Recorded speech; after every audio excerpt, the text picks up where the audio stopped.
assault is a huge issue in this country, specifically on college campuses. I'm not sure if you guys know the statistic, but 1 in 5 women have been sexually assaulted on campuses. It just snowballed because, if one woman was going through this, then another person was like, oh, she went through what I went through. And so I think I need to speak up. I feel like a lot of the time victims are silenced. They're shut in a closet, whether it be they don't want to report it, they don't want to go into the story, maybe administration isn't handling it like it should be, the case got lost in the system. Regardless, they're usually silenced. And one time I was having a conversation with a senator's chief of staff, and he told me that he sees a direct correlation of women consuming alcohol and then being sexually assaulted. So at the highest level of government, right here, he's victim shaming and putting the blame on the victims. And so that kind of culture just spirals around and around and around in our country, and it feeds into the college system. The local levels who I go on my Facebook and my friends and my peers were hashtagging me too.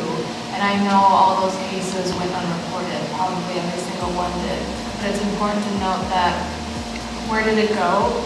It had widespread acknowledgement. I want this movement to just help people understand that this is a real issue, that it happens, and for people to believe you when you say me too. You do have to care about issues outside of yourself. More of these things are going to keep arising because people just feel that they don't have to give a crap if it's not happening to them, but you totally do. Because eventually, no one's gonna go through life without facing any issues. So eventually there's gonna be something that happens to you that you're gonna wish people understood because they took the time to educate themselves about it. But we make it okay for people to not be educated about anything. They get blasted over the internet. I mean, you can't go on Facebook without seeing me, or when it was happening, you couldn't go on Facebook without seeing me too. But it's important to realize that, for example, the women in the Middle East who are getting raped every single day, they don't have that Me Too movement socially. They don't have any social movements that are loud and profound as the American Me Too movement.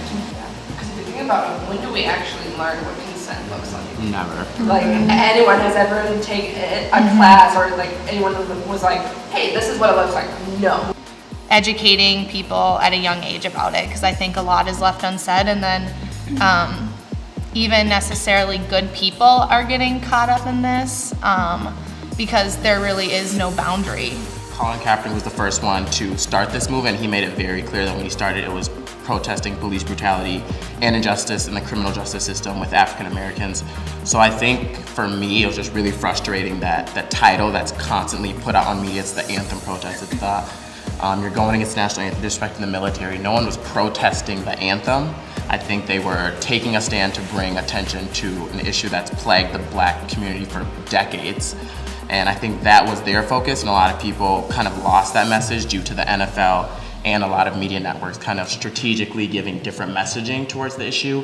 And just the way you deliver it can definitely influence public perception. I was just gonna say, just in regards to the Second Amendment, when it was really proposed, the idea of it was when the government becomes too tyrannical, it's the right of the people to abolish the state. And that was really the plan back then. Obviously, I think we can all agree, I don't think our founding fathers knew what kind of technology we're gonna have now. And also talking about mental illness. That's something that came out of this.